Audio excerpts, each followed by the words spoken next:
بسم اللہ الرحمن الرحیم۔ تین باتیں اس عاجز نے اپنی زندگی میں بہت اہم پائیں بچوں کی تربیت کے معاملے۔ 35-40 سالہ یہ جو تجربہ ہے بچوں کا، بچیوں کا اور متعدد مدارس کا اور متعدد ملکوں میں، تین باتیں وہ اس سارے تجربے کا نچوڑ ہے۔ اگر ماں باپ ان تین باتوں کا خیال رکھیں تو بچہ ایسی مضبوط بنیادوں پہ کھڑا ہوتا ہے کہ دین سے ہٹ ہی نہیں سکتا۔ یوں تو کہنے کو آپ درجنوں باتیں کہہ سکیں کہ اس کا بھی خیال رکھو، اس کا بھی رکھو، اس کا بھی رکھو، کتابوں پہ کتابیں لکھی ہوئی ہیں تربیت الاولاد کے بارے میں، مگر جسے تھم رول کہتے ہیں وہ اگر ہمارے ذہن میں بیٹھ جائیں کہ ہم نے بچے کی کن باتوں کو مضبوط کرنا ہے، ان پہ بچے سے کوئی کمپرومائز نہیں۔ ان تین باتوں سے پہلی بات کہ بچے کو ہمیشہ سچ بولنے کی عادت ڈالی۔ یہ چیز آپ کو ہلکی سی محسوس ہوگی، اللہ رب العزت کے ہاں سچ اتنا مقبول ہے کہ سچ کے صدقے بندے کو دین دنیا کی کامیابیاں میں، اگر کبھی سچ کے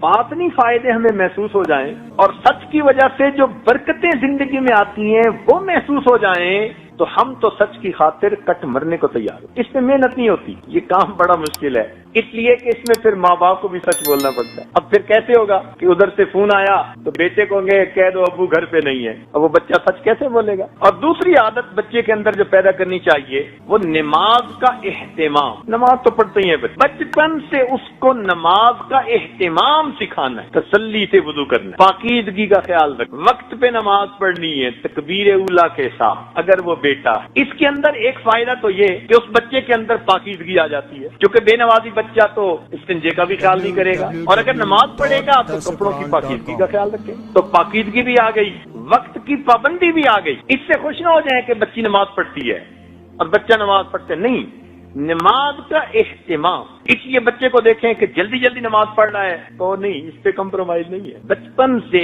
اس عمل کی اہمیت اس کے دل میں بیٹھ، مجھے نماز پرسکون ہو کر پڑھنی ہے، تسلی سے پڑھ۔ بچے کو بتائیے کہ بھئی آپ نے نماز تو پڑھی، کس کیفیت کے ساتھ پڑھی؟ تو جب بچپن سے یہ سنے گا کہ ابو بھی کہتے تھے کس کیفیت کے ساتھ پڑھی، اس کو پتہ چلے گا کہ یہ بھی زندگی کا کوئی مقصد ہے۔ آج تو اس مقصد کو ہم بھولتے ہی چلے جا رہے ہیں۔ تیسری بات، بچوں کو خدمت کی اہمیت سمجھائیں۔ کام کاج جو گھر کے کیے جاتے ہیں اس پر کیا اجر ملتا ہے؟